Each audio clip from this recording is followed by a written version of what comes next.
Welcome to CSEB aspirants. ഇന്ന് നമ്മൾ discuss ചെയ്യുന്നത് കേരള കോപ്പറേറ്റീവ് സൊസൈറ്റീസ് അമെൻമെൻറ്റ്സ് റൂൾസുമായി ബന്ധപ്പെട്ട ഒരു ക്ലാസ്സാണ്. അപ്പോൾ കഴിഞ്ഞ ക്ലാസ്സിൽ നമ്മൾ ചാപ്റ്റർ 3A ആയി ബന്ധപ്പെട്ട ക്ലാസ്സാണ് നമ്മൾ ചെയ്തിരുന്നത്. അപ്പോൾ നമ്മുടെ ചാനൽ ആദ്യമായിട്ട് കാണുന്ന കൂട്ടുകാരാണെങ്കിൽ നിങ്ങൾ പ്ലേലിസ്റ്റ് ഒന്ന് ചെക്ക് ചെയ്യുക കേട്ടോ. അതിനു മുമ്പ് നമ്മൾ ധാരാളം വീഡിയോസ് ചെയ്തിട്ടുണ്ട്. റൂൾസിൻ്റെ അമെൻമെൻറ്റ്സ് നമ്മളിതാ ചെയ്തു ഇങ്ങനെ വരികയാണ് കേട്ടോ. ഓക്കെ, അപ്പോൾ മാനേജ്മെൻറ്റ് ഓഫ് സൊസൈറ്റീസാണ് ഇനിയുള്ളത്. ഇനി നമ്മൾ ചെയ്യാൻ പോകുന്നത് മാനേജ്മെൻറ്റ് ഓഫ് സൊസൈറ്റീസാണ്. മാനേജ്മെൻറ്റ് ഓഫ് സൊസൈറ്റീസുമായി ബന്ധപ്പെട്ട റൂൾസാണ് ഇന്ന് നമ്മൾ എടുക്കുന്നത്. അതായത് ചാപ്റ്റർ 4 ആണ് മാനേജ്മെൻറ്റ് ഓഫ് സൊസൈറ്റീസ് എന്നത്. കുറച്ച് വലിയ ചാപ്റ്ററാണിത്. അതായത് 29 മുതൽ 50A വരെയുള്ള റൂൾസ് ഇതിലാണ് ഉൾക്കൊള്ളിച്ചിട്ടുള്ളത്. മാനേജ്മെൻറ്റ് അത്യാവശ്യം ബൃഹത്തായ സംഭവമാണല്ലോ. അതുകൊണ്ട് തന്നെ ഇത് ഇത്തിരി ഒരുപാട് ചോദ്യങ്ങളുള്ള മേഖലയാണ്. അതുകൂടാതെ ഒരുപാട് കാര്യങ്ങൾ നമുക്കതൊന്ന് മനസ്സിലാക്കി എടുക്കാനുണ്ട്. നടപടിക്രമങ്ങളായതുകൊണ്ട് തന്നെ ഒറിജിനൽ ചെയ്യുന്ന കാര്യങ്ങൾ തന്നെയാണ് അതിൽ കൂടുതൽ ഉൾക്കൊള്ളിച്ചിട്ടുള്ളത്. സോ ഇതിലും അമെൻമെൻറ്റുകൾ വന്നിട്ടുണ്ട്. അപ്പോൾ 15ാമത്തെ എൻട്രി ആയിട്ട് റൂൾ 29 അമെൻമെൻറ്റ് കൊണ്ടുവന്നിട്ടുണ്ട്. 15ാമത്തെ എൻട്രി ആയിട്ട് റൂൾ 29 കുറച്ച് മാറ്റങ്ങളും വന്നിട്ടുണ്ട്. പിന്നെ കൂടാതെ കുറച്ച് കാര്യങ്ങൾ ആഡ് ചെയ്തിട്ടുണ്ട്. അപ്പോൾ അത് ഏതൊക്കെയാണെന്ന് നമുക്ക് നോക്കിയിട്ട് പോവാം. അപ്പോൾ റൂൾ 29 നമ്മൾ ആദ്യം ഡിസ്കസ് ചെയ്യുന്നത്. Accounts and other books to be maintained by societies.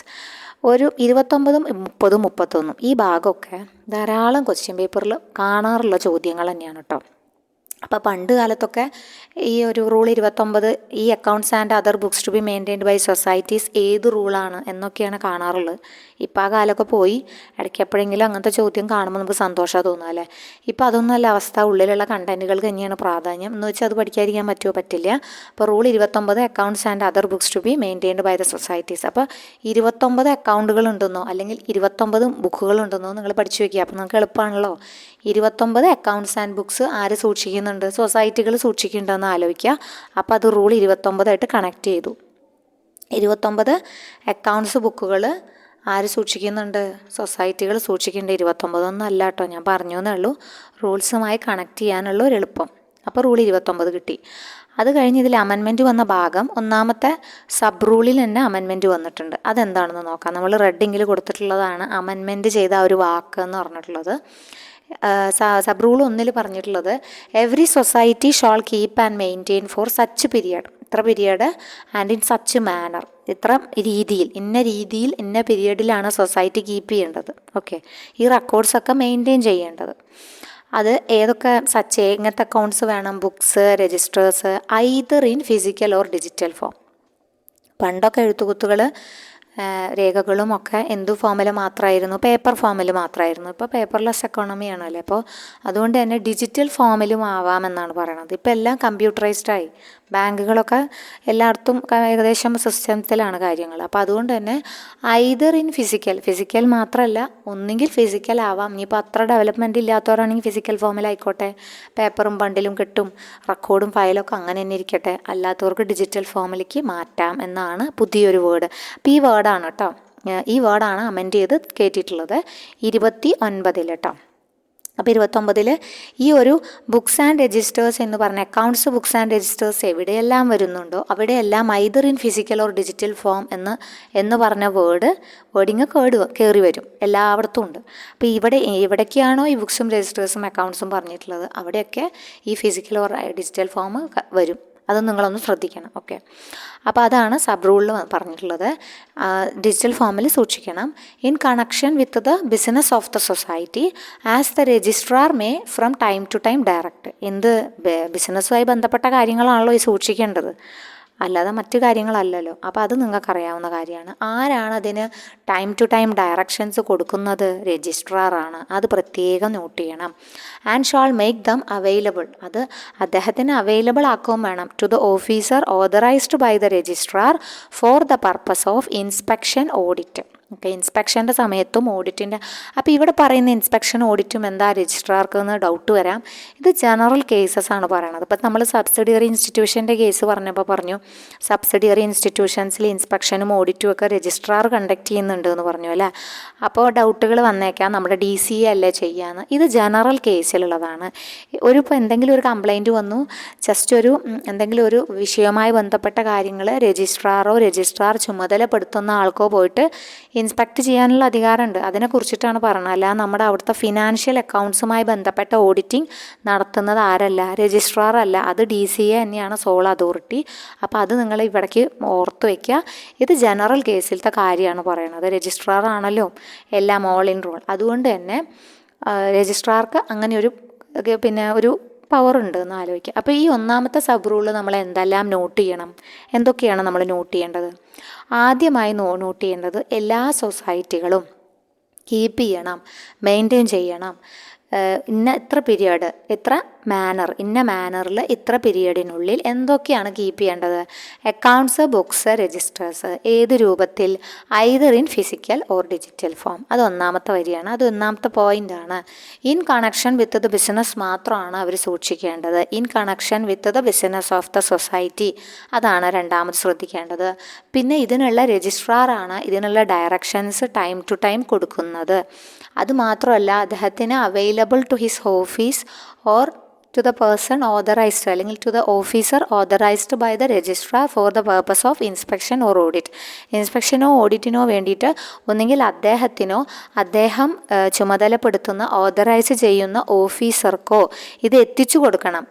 ഓഫീസിലേക്ക് അല്ലേ, ഓഫീസർക്ക് എത്തിച്ചു കൊടുക്കണം. അത് ഡ്യൂട്ടിമാരുടെയാണ്, സൊസൈറ്റിയുടെയാണ്. ഓക്കെ, അതാണ് ഇതിൽ പറയണത് കേട്ടോ. അതാണ് സബ് റൂൾ 1 പറയണത്. അപ്പോൾ ഇത്തിരി വലിയ സംഭവം തന്നെയാണ്. നിങ്ങൾക്ക് ബുദ്ധിമുട്ടുണ്ടാവും ആദ്യമായിട്ട് പഠിക്കുന്ന കുട്ടികൾക്ക്. പക്ഷേ കേട്ട് നിങ്ങൾക്കത് എന്ത് ചെയ്യാം, നമുക്ക് ഒന്നും കൂടി നിങ്ങൾക്ക് എപ്പോഴാണോ മനസ്സിൽ പതിയണത് ആ രീതിയിൽ നിങ്ങൾ കേൾക്കുക കേട്ടോ. കേട്ട് പഠിക്കുക. അപ്പോൾ നിങ്ങൾക്കത് കാണാതെയാവും.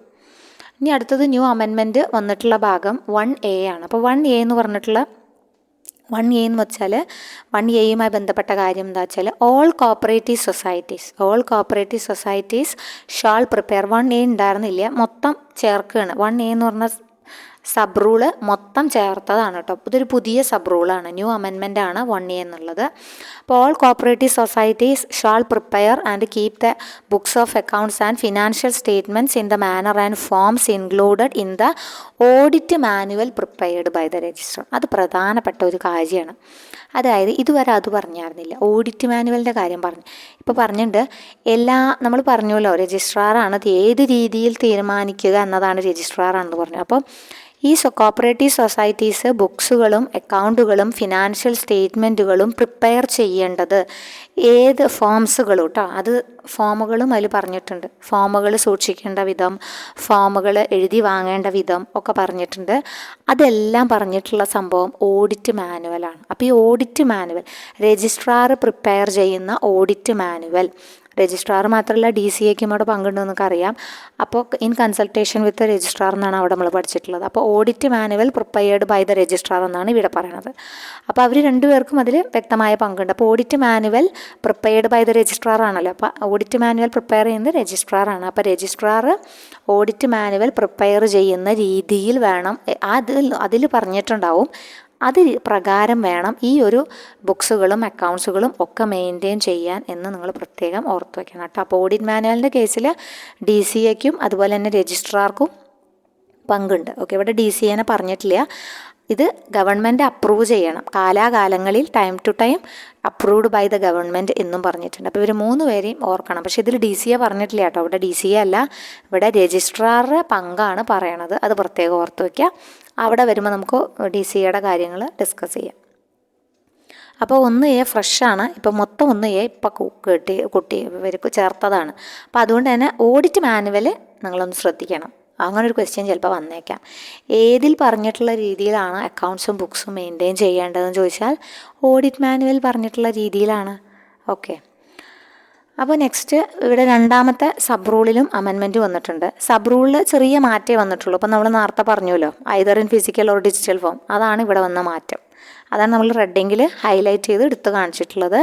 ആ കൂട്ടിച്ചേർത്ത വാക്കുകളാണ്. ഓക്കെ, സെൻറ്റൻസ് ആണ് കേട്ടോ. അപ്പോൾ അത് നമുക്കൊന്ന് വായിച്ചിട്ട് പോവാം.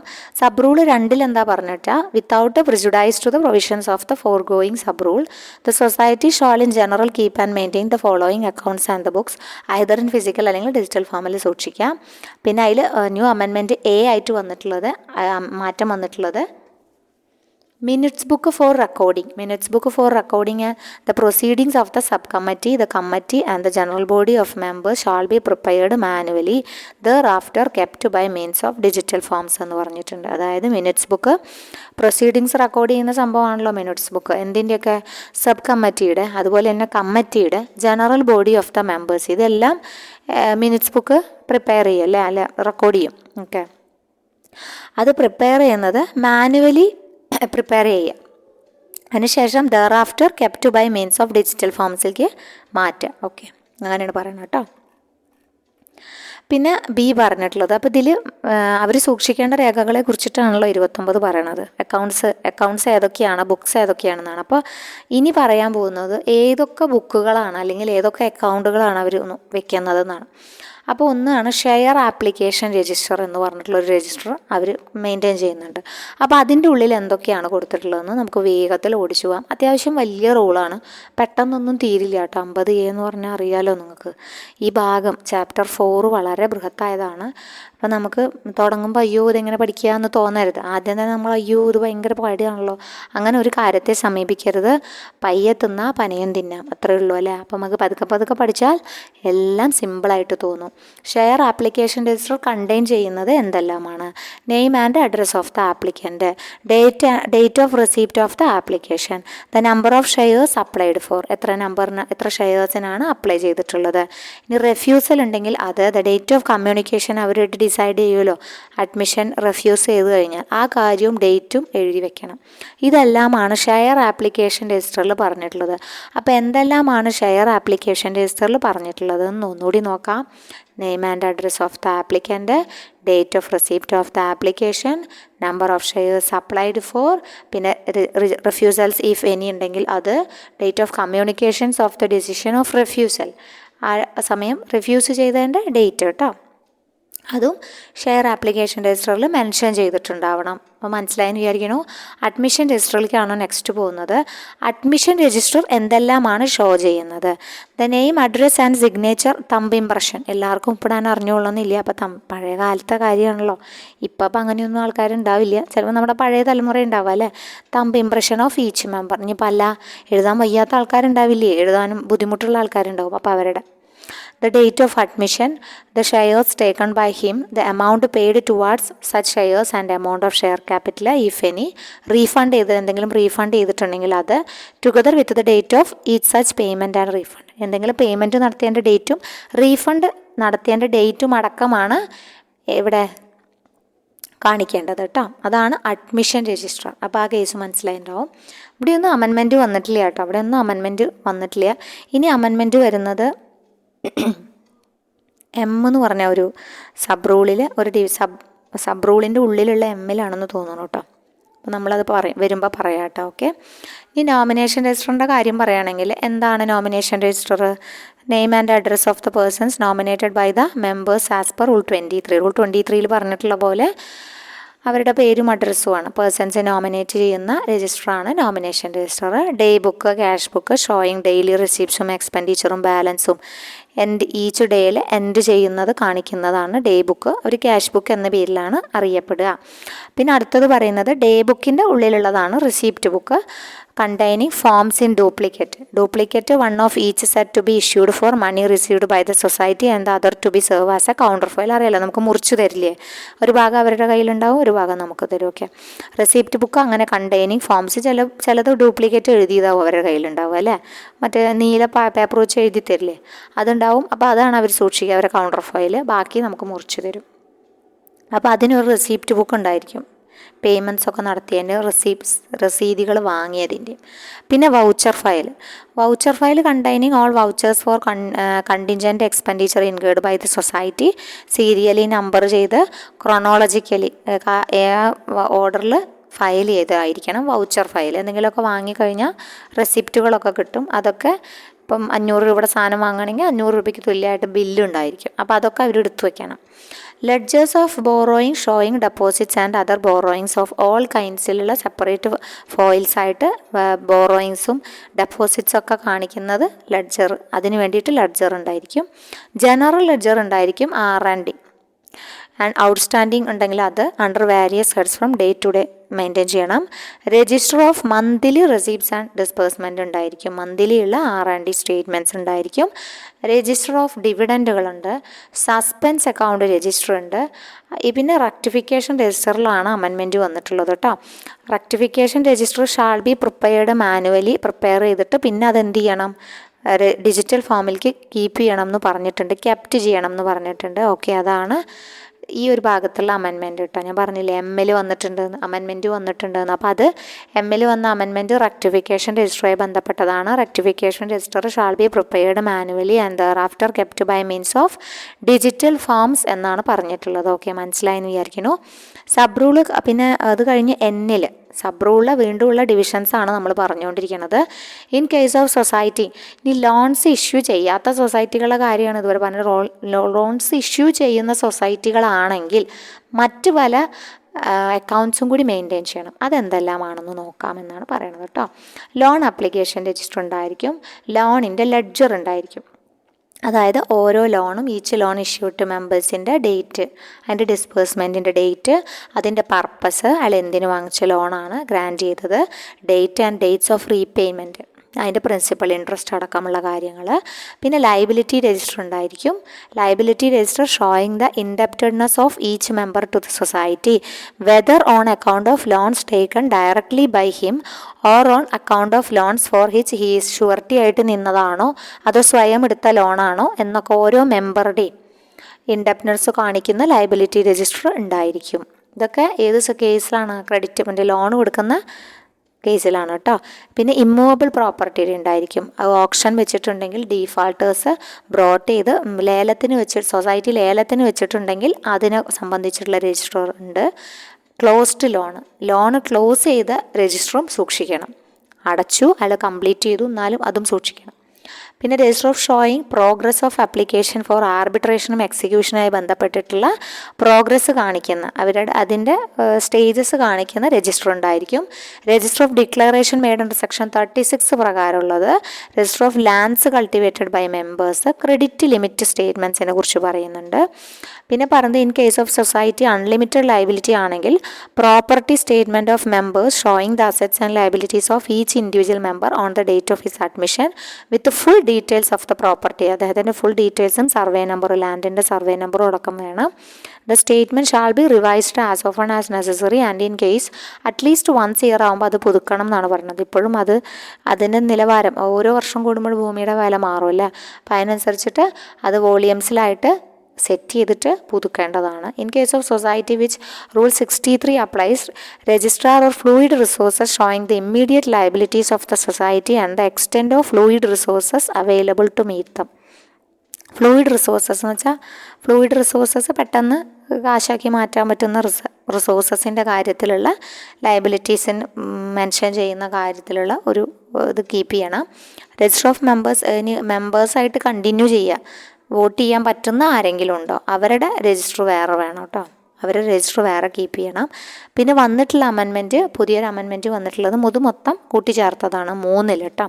കുറച്ച് ബുദ്ധിമുട്ടുള്ള ഭാഗമാണ്, നിങ്ങൾ വായിച്ചു വിടുക, വായിക്കുക, 1 2 3 പ്രാവശ്യം വായിക്കുമ്പോൾ നിങ്ങൾ സ്ക്രീൻഷോട്ട് എടുത്ത് വെച്ചിട്ട് വായിക്കുക. അല്ലെങ്കിൽ പിന്നെ നിങ്ങൾ കേൾക്കുക കേട്ടോ. കേട്ടിട്ട് നിങ്ങളതൊന്ന് മനസ്സിലെടുക്കുക, എന്തൊക്കെ കാര്യങ്ങളാണ്. നിങ്ങൾക്കൊരു കേൾക്കുമ്പോൾ മനസ്സിലാവുമല്ലോ ഇതെന്ന് ഏത് രീതിയിലാണ് ചോദ്യങ്ങൾ വരിക, ഇതെന്ന് ഏത് രീതിയിലാണ് ചോദിക്കുക എന്നൊക്കെ നിങ്ങൾക്ക് ഏകദേശം എക്സാം എഴുതുന്നവർക്കൊക്കെ ഒരു ധാരണ ഉണ്ടായിരിക്കും അല്ലേ. അപ്പോൾ അത് വെച്ച് നിങ്ങൾ കണക്ട് ചെയ്ത് പഠിക്കുക. ഓക്കെ, ന്യൂ അമെൻമെൻറ്റ് മൊത്തം കാണാതെ പഠിക്കാനൊന്നും എളുപ്പമല്ല കേട്ടോ. മൊത്തം കാണാതെ പഠിക്കേണ്ട കാര്യമില്ല. ഓക്കെ, കാര്യം മനസ്സിലാക്കി വെച്ചാൽ മതി. ഇങ്ങനെയൊക്കെയാണ് കാര്യങ്ങളൊന്ന് മനസ്സിലാക്കി വെക്കുക. ഇപ്പം എനിക്ക് വേണമെങ്കിൽ അത് പറയാതെ നിങ്ങൾക്ക് കട്ട് ചെയ്ത് വെക്കാം, പക്ഷേ കേട്ടോട്ട് നിങ്ങൾ കേൾക്കണ ആവശ്യമുള്ളവൻ കേൾക്കുമല്ലോ, അത് മതി. ആവശ്യമുള്ള ആൾക്കാർ മാത്രം കേട്ടാൽ മതി, അല്ലാത്തൊരു നിങ്ങൾ സ്പീഡിൽ ഇട്ടിട്ട് പോയിക്കോ, കുഴപ്പമില്ല. നിങ്ങൾക്ക് കേൾക്കണം എന്നുള്ള ആൾക്കാർ മാത്രം കഷ്ടപ്പെട്ടിട്ട് കേട്ടാൽ മതി. ഓക്കെ, കഷ്ടപ്പെട്ടതിന് നമുക്ക് വില ഉണ്ടാവും എന്തായാലും. അപ്പോൾ ന്യൂ അമെൻമെൻറ്റ് 3 സബ് റൂള് പുതുതായിട്ട് കൊണ്ടുവന്നതാണ്. അത്യാവശ്യം വലിയൊരു സബ് റൂൾ തന്നെയാണ് കയറ്റിയിട്ടുള്ളത് കേട്ടോ.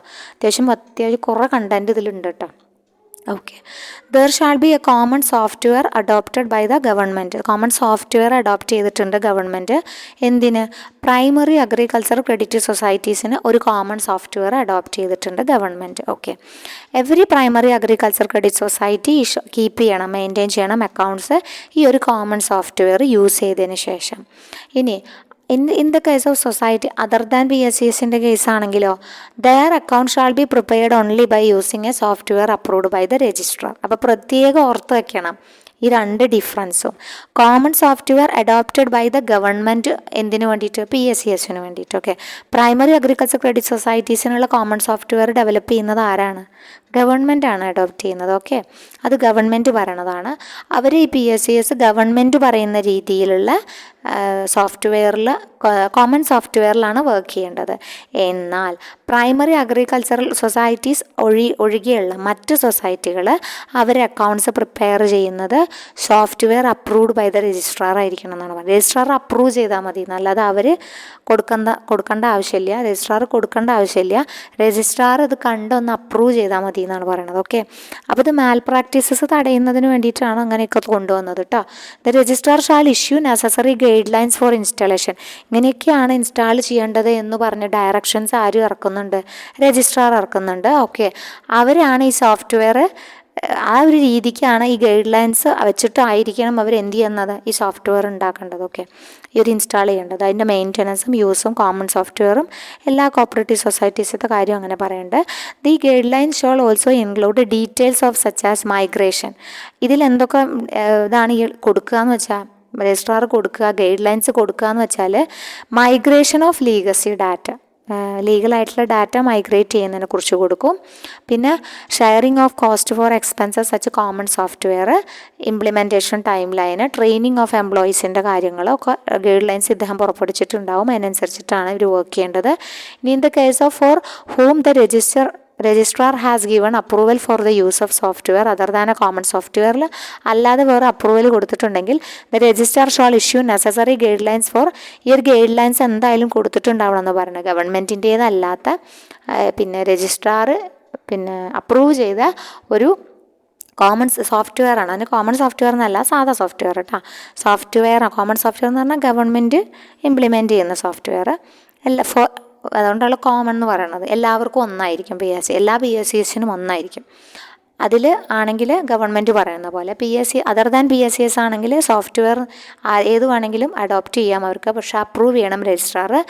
ഇന്ന കാര്യങ്ങളിൽ ഈ ഒരു പറഞ്ഞിട്ടുള്ള കാര്യങ്ങൾ, അതായത് migration of legal data, training of employees, implementation time line, sharing of cost for the expenses of such common software, ഇതിനൊക്കെ ഗൈഡ് ലൈൻസ് ആര് കൊടുക്കും?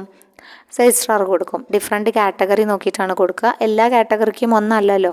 അത് രജിസ്ട്രാർ പുറപ്പെടുവിക്കുന്നതിനനുസരിച്ച് ഇവർ അതും കൂടി നോക്കിയിട്ട് വേണം ഇതൊക്കെ ഇംപ്ലിമെൻറ്റ് ചെയ്യാൻ. ഓക്കെ, അതാണ് ഇവിടെ പറയുന്നത്. അത്യാവശ്യം വൈഡായിട്ടുള്ളതാണ്. അപ്പോൾ നിങ്ങൾക്ക് മനസ്സിലായിട്ടുണ്ടാവും എന്ന് വിചാരിക്കുന്നു. അത്യാവശ്യം വൈഡായിട്ടുള്ളതാണ്. കുറച്ച് അധികം ലോങ് ആയിട്ട് ബോറായിട്ട് തോന്നും. ഈ ഭാഗം അങ്ങനെയാണ്. നമുക്കിതിൽ കൂടുതൽ ഇത് വളരെ സരസമായിട്ട് എടുത്തു തരാനൊന്നും പറ്റില്ല. സബ്ജക്റ്റ് അങ്ങനെയാണ്, അതുകൊണ്ടാണ് കേട്ടോ. ഓക്കെ, ബാങ്കിങ് ഒക്കെ ആണെങ്കിൽ നമുക്ക് ഇത്രയും കൂടി ഉഷാറ് തോന്നും. അങ്ങനെ ഇപ്പോൾ നമുക്ക് ഇഷ്ടമുള്ള സബ്ജക്റ്റ് മാത്രം പഠിച്ചിട്ട് കാര്യമില്ല, നമ്മളെല്ലാ സബ്ജക്റ്റും പഠിക്കണമല്ലോ. റൂൾസ് പൊതുവേ എല്ലാവരും വിട്ട് കളയുന്ന ഭാഗമാണ്. അങ്ങനെ വിട്ട് കളയരുത്. അപ്പോൾ കുറച്ച് നമുക്ക് അടുത്തൊരു റൂളും കൂടി പറഞ്ഞിട്ട് പോവാം കേട്ടോ. എന്തായാലും 29 അപ്പോൾ 29 അത്യാവശ്യം 29 കുറച്ച് ഉള്ളത് തന്നെയാണ് കേട്ടോ. എന്നാലും നമുക്ക് 29 കൂടി പറഞ്ഞിട്ട് പോകാം. അത്യാവശ്യം ലെങ്തി വീഡിയോ ആണ്. ടൈമുള്ളവർ കാണുക. ഓക്കെ, ടൈമില്ലാത്തവർ ഇവിടെ അവസാനിപ്പിക്കുക. എന്തായാലും തുടങ്ങിയതല്ലേ, 29 കൂടി പറഞ്ഞിട്ട് പോവാം. ഓക്കെ, ന്യൂ അമെൻമെൻറ്റ് റൂൾ 29 മൊത്തം ഈ ഒരു അമെൻമെൻറ്റിൽ കൊണ്ടുവന്നതാണ് കേട്ടോ. അമെൻമെൻറ്റിൽ കൂട്ടിച്ചേർത്തതാണ് 29A എന്നുള്ളത്. ഇതിലത്തെ ക്ലോസ് എല്ലാം പുത്തൻ ക്ലോസുകളാണ്. Procedure for maintaining and recording the minutes of the meetings of the board of directors, sub committees and the general body meeting. വളരെ ഇമ്പോർട്ടൻ്റ് ആയ ഭാഗമാണ് കേട്ടോ ഇത്. റൂൾ 29A വളരെ ഇമ്പോർട്ടൻ്റ് ആണ്, അതൊന്ന് ഓർത്ത് വെച്ചോളൂ. The minutes book of all meetings kept ചെയ്യേണ്ടത് ആരുടെ കസ്റ്റഡിയിലാണ്? നിങ്ങൾക്ക് അറിയാവുന്ന കാര്യമാണ്, ചീഫ് എക്സിക്യൂട്ടീവിൻ്റെ കസ്റ്റഡിയിലാണ് അല്ലേ. ഓക്കെ, മിനിറ്റ്സ് ബുക്ക് എല്ലാ മീറ്റിംഗ്സുകളും ഇതിൽ റെക്കോർഡ് ചെയ്യും, മിനിറ്റ്സ് ബുക്കിൽ റെക്കോർഡ് ചെയ്യും. എന്നിട്ടത് under the safe custody of the chief executive. കാണാതെ പഠിച്ചോളൂ, ചീഫ് എക്സിക്യൂട്ടീവാണ് ഇതിൻ്റെ കസ്റ്റോഡിയൻ എന്ന് പറഞ്ഞാൽ, മിനിറ്റ്സ് ബുക്കിൻ്റെ custodian. Cooperative society shall be made available for inspection by the president and other directors all reasonable time. എന്ന് വെച്ചാൽ എൻ്റെ കയ്യിലാണ്, ഞാനാണ് പിന്നെ സെക്രട്ടറി എന്ന് പറഞ്ഞിട്ട് അല്ലെ ചീഫ് എക്സിക്യൂട്ടീവ് എന്ന് പറഞ്ഞിട്ട് ഇരിക്കാൻ പറ്റുമോ? ഇല്ല അല്ലേ. പക്ഷേ അത് അവൈലബിൾ ആക്കണം. എപ്പോൾ? ഇൻസ്പെക്ഷന് വേണ്ടി പ്രസിഡൻറ്റിനും ഡയറക്ടേഴ്സിനും അതർ ഡയറക്ടേഴ്സിനും ഏത് സമയം വേണമെങ്കിലും ഇൻസ്പെക്ഷൻ ആവശ്യപ്പെട്ട് കഴിഞ്ഞാൽ റീസണബിൾ ടൈംസിൽ കൊടുക്കാൻ ബാധ്യസ്ഥനാണ് ആരുടെ ബാധ്യസ്ഥൻ? ചീഫ് എക്സിക്യൂട്ടീവ് കേട്ടോ. അപ്പോൾ ആ ഒരു പോയിന്റ് മനസ്സിലായി വിചാരിക്കണു. അടുത്തത് പറയുന്നത് ഈ മിനിറ്റ്സ് കസ്റ്റഡി അദ്ദേഹം എന്ന് പറഞ്ഞു, പക്ഷേ മീറ്റിങ്ങിൽ റെക്കോർഡ് ചെയ്യേണ്ടത് പ്രസിഡൻ്റാണ്. അത് ഇമ്പോർട്ടൻ്റ് ആണേ. Minutes of the meeting shall be recorded by the president. അല്ലെങ്കിൽ പ്രസിഡന്റിന് മാത്രമാണോ പറ്റുക? അല്ല. Or any member of committee or the chief executive of the society. അപ്പം 3 ആൾക്ക് പറ്റും മിനിറ്റ്സ് ബുക്ക് റെക്കോർഡ് ചെയ്യാനുള്ളത്. 3 ആൾക്ക് പറ്റും. എന്നിട്ട് പിന്നെ ചിലപ്പോൾ ആൾ ഓഫ് ദിസ് കൊടുത്തിട്ടുണ്ടാവും. അപ്പോൾ നമ്മൾ വിചാരിക്കും ഇയാളാണല്ലോ കസ്റ്റഡി, അപ്പോൾ ഇയാൾക്ക് മാത്രമേ പറ്റുണ്ടാവുള്ളൂ എന്ന് വെച്ചിട്ട് നമ്മൾ ആരെ ടിക്ക് ചെയ്യും? ചീഫ് എക്സിക്യൂട്ടീവിനെ ടിക്ക് ചെയ്യും കേട്ടോ. അതല്ല ഉത്തരം. Minutes of the meeting shall be recorded by 1 president, 2 any member of the committee, 3 chief executive. അപ്പോൾ ഓർ ഇട്ടിട്ടാണ് പറഞ്ഞിട്ടുള്ളത്. അല്ലെങ്കിൽ. അപ്പോൾ ആർക്കും ആവാം, 3 ആൾക്കും ആവാം കേട്ടോ. അപ്പോൾ അത് ഇമ്പോർട്ടൻ്റ് ആണ്, നോട്ട് ചെയ്ത് വെക്കണം. നെക്സ്റ്റ് പറയണത് blank spaces in the minutes book shall be scored out and all corrections, over writings, എറേസേഴ്സും അയച്ച സംഭവങ്ങൾ should be cleared noted at the end before the meetings are signed by the president and other member of the board. ഒരു പ്രസിഡൻറ്റും ഒന്നും തന്നെയല്ലേ ഉള്ളൂ അല്ലേ, പ്രസിഡൻറ്റും ഒരു മെമ്പറും ബോർഡിലെ മെമ്പറും എന്ത് ചെയ്യണം? അങ്ങനെ തെറ്റ് വെട്ടിക്കുത്തിയൊക്കെ ചെയ്ത് ഓവർ റൈറ്റൊക്കെ ചെയ്തിട്ടുണ്ടാവില്ലേ, അവിടെയൊക്കെ ക്ലിയർലി നോട്ട് ചെയ്തിട്ട് നമ്മൾ പറയില്ലേ, നമ്മൾ തെറ്റിയിട്ടുണ്ടെങ്കിൽ ആ ഒരു ഇൻവിജിലേറ്റർ റോപ്പ് വാങ്ങണം എന്നൊക്കെ പണ്ട് മറ്റേ പല സംഭവങ്ങളിലും ഓതറൈസ്ഡ് ആയ ആൾ ഒപ്പിടുക, അത്രയും ഉദ്ദേശിക്കുന്നുള്ളൂ. ബാങ്കിൽ തെറ്റിക്കഴിഞ്ഞാൽ അവർ ഓതറൈസ് ചെയ്ത ആൾ ഒപ്പിടും. അതേപോലെ തന്നെയാണ് ഇവിടെയും പറയുന്നത്. ആ മിനിറ്റ്സിൽ ഓതറൈസ്ഡ് ചെയ്ത ആൾ ആരാണ്? പ്രസിഡൻറ്റും അതുപോലെ തന്നെ ഒരു മെമ്പർ ഓഫ് ദ ബോർഡിലൊരു മെമ്പറും പ്രസിഡൻറ്റും കൂടി അവിടെ എന്ത് ചെയ്യണം? അതിൻ്റെ മുകളിൽ ഒപ്പിടണം. പ്രധാനപ്പെട്ടതാണ്, ഇതെല്ലാം സ്കിപ്പ് ചെയ്ത് കളയരുത്. അടുത്തത് പറയുന്നത് 4ാമത്തെ പോയിന്റ്. ഇതൊക്കെ പുത്തൻ അമെൻമെൻ്റ് ആണ്, ഇതൊന്നും ചോദ്യങ്ങളുണ്ടാവും കേട്ടോ. The minutes of the meeting should be signed by the ഉണ്ടാവും എന്ന് വെച്ചാൽ എനിക്ക് ഉറപ്പിക്കാനൊന്നും പറ്റില്ല കേട്ടോ. മിസ്സ് പറഞ്ഞു ഇതെന്തായാലും ചോദ്യം ഉണ്ടാവും, എന്നിട്ട് എക്സാം കഴിഞ്ഞാൽ മിസ് ചെയ്തെന്നൊന്നും ചോദ്യം വന്നില്ലല്ലോ എന്ന് നിങ്ങൾ ചോദിക്കരുത്. ഞാൻ എൻ്റെ ഒരു ഏകദേശ ധാരണ വെച്ച് നിങ്ങൾ ശ്രദ്ധിച്ചോട്ടെ എന്ന് വിചാരിച്ചിട്ടാണ് പറയണത്. എനിക്കൊരു ഗ്യാരണ്ടി ഇല്ല എവിടെ നിന്നാണ് ചോദ്യം വരികയെന്ന്. ഓക്കെ, നമ്മൾ പറയണു ശ്രദ്ധിക്കൂ എന്ന് വിചാരിച്ചിട്ടാണ് നമ്മൾ ഈ ഭാഗം ഇമ്പോർട്ടൻ്റ് ആണെന്ന് പറയണത്. ഇമ്പോർട്ടൻസ് ഒക്കെ തീരുമാനിക്കുന്നത് ആര് തന്നെയാണ്? ബോർഡാണ് അല്ലേ. ക്വസ്റ്റ്യൻ പേപ്പർ ഇടാൻ കൊടുത്തിട്ടുണ്ടാവും, അവരാണ് തീരുമാനിക്കുന്നത്, നമ്മളൊന്നുമല്ല. പിന്നെ സ്റ്റേറ്റ്മെൻറ്റ് ടൈപ്പ് ക്വസ്റ്റ്യൻസ് ഉണ്ടോയെന്ന് ഇന്ന് ഞാൻ ഒരു കമൻറ്റിൽ കണ്ടു. ഒന്നും പറയാൻ പറ്റില്ല, സ്റ്റേറ്റ്മെൻറ്റ് ടൈപ്പ് ക്വസ്റ്റ്യൻസ് ഉണ്ടാവില്ല എന്നൊന്നും പറയാൻ പറ്റില്ല. ചിലപ്പോൾ ഒരു പരീക്ഷണ അടിസ്ഥാനത്തിൽ ചോദിക്കില്ല എന്ന് ആര് കണ്ടു അല്ലേ. അപ്പം നിങ്ങൾ ആ ഒരു രീതിക്ക് പെട്ടെന്ന് PSCയുടെ പോലെ സ്റ്റേറ്റ്മെൻറ്റ് ടൈപ്പ് വന്നോലോ എന്ന് വിചാരിച്ച് പതറാൻ നിൽക്കണ്ട. സ്റ്റേറ്റ്മെൻറ്റ് ടൈപ്പ് വരും എന്ന് വിചാരിച്ച് അങ്ങ് പഠിക്കൂ. ഏത് വന്നാലും നമ്മൾ കാര്യം അറിഞ്ഞിരുന്ന സ്റ്റേറ്റ്മെൻ്റ് ആണെങ്കിലും ഡയറക്റ്റ് ആണെങ്കിലും നമുക്ക് ഒന്ന് തന്നെയാണ്. അപ്പോൾ അതുകൊണ്ട് നിങ്ങൾ വരും എന്ന് കരുതി പഠിക്കുക. അപ്പോൾ നമ്മൾ ക്വസ്റ്റ്യൻസ് അമെൻമെൻറ്റ് കംപ്ലീറ്റ് ആവട്ടെ, നമ്മൾ സ്റ്റേറ്റ്മെൻറ്റ് ടൈപ്പ് ക്വസ്റ്റ്യൻസ് നമ്മൾ ചെയ്ത് നോക്കാവുന്നതാണ് കേട്ടോ. നമ്മൾ ചെയ്യും, വീഡിയോസിൽ നമ്മൾ ഉൾപ്പെടുത്തോട്ടോ. തീർച്ചയായിട്ടും നിങ്ങൾക്ക് മോക്ക് ടെസ്റ്റ് പണ്ട് ചെയ്തിരുന്നു, പണ്ട് ഡയറക്റ്റാണ് ചെയ്തിരുന്നത്. നമുക്ക് കുറച്ചും കൂടി അഡ്വാൻസ് ആയിട്ട് ഇടാം.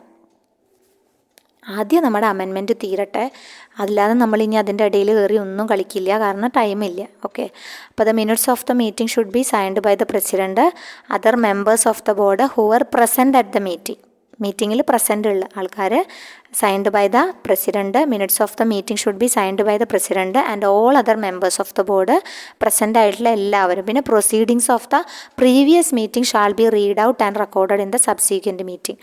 പ്രീവിയസ് മീറ്റിങ്ങിൻ്റെ കാര്യങ്ങൾ ഒന്നും കൂടി റീഡ് ഔട്ട് ചെയ്ത് റെക്കോർഡ് ചെയ്യണം എന്നാണ് പറയുന്നത്. പിന്നെ 5ാമത് പറയുന്നത് minutes book and board meetings, sub committee meetings, general body meetings shall be made available for inspection or ഓഡിറ്റിനും കൊടുക്കണം, ഇൻസ്പെക്ട് ചെയ്യണം കേട്ടോ. When required by the authorised officer ചോദിച്ചു കഴിഞ്ഞ് കഴിഞ്ഞാൽ അത് ഇൻസ്പെക്ഷന് വേണ്ടിയിട്ട് ഇവർ ഓപ്പൺ ആക്കി കൊടുക്കണം എന്നും പറഞ്ഞിട്ടുണ്ട്. അപ്പോൾ ഇത്രയാണ് പറഞ്ഞിട്ടുള്ളത്. അത്യാവശ്യം വലുതാണ്, അറിയാം, വലിയ അത്യാവശ്യം സമയമുണ്ട് വീഡിയോ. അപ്പോൾ നിങ്ങൾ സമയമുള്ളതിനനുസരിച്ചിട്ട് കണ്ട് കാര്യങ്ങളൊക്കെ മനസ്സിലാക്കി വെക്കുക. പിന്നെ റൂൾ 30 റൂൾ 30 ഇമ്പോർട്ടൻ്റ് ആണ്. 30, 31 ഒക്കെ ഇമ്പോർട്ടൻ്റ് ആണ് കേട്ടോ. അപ്പോൾ നമുക്കത് അടുത്ത ഭാഗത്തിൽ പറയാം. 30 കാര്യമായിട്ടുള്ള അമെൻമെൻറ്റുകളൊന്നും 30 വന്നിട്ടില്ല. വേണമെങ്കിൽ 30 നമുക്ക് ഇപ്പം തന്നെ ഒന്ന് പറഞ്ഞിട്ട് പോകാം. 30 ഒരുപാട് കാര്യങ്ങളൊന്നും 30 കേട്ടോ. അപ്പോൾ റൂൾ 30 എന്ന് പറഞ്ഞാൽ power of registrar to direct accounts and other books to be written up ആണ്. ഇതിൽ പറഞ്ഞിട്ടുള്ള ഏക കാര്യം നമ്മൾ നേരത്തെ പറഞ്ഞത് തന്നെയാണ്. Accounts and other books written up ചെയ്യണത് ആരാണ്, ആര് പറഞ്ഞ രീതിയിലാണ്? പിന്നെ രജിസ്ട്രാർ പറയുന്ന രീതിയിലാണ് അല്ലേ. അതാണ് ഈ റൂൾ 30 പറയുന്നത് കേട്ടോ. ഓക്കെ, അപ്പോൾ നിങ്ങൾക്ക് ക്ലിയർ ആയെന്ന് വിചാരിക്കുന്നു. അപ്പോൾ ബാക്കി നല്ലൊരു ക്ലാസ്സുമായിട്ട് നമുക്ക് അടുത്ത വീഡിയോയിൽ കാണാം കേട്ടോ. താങ്ക്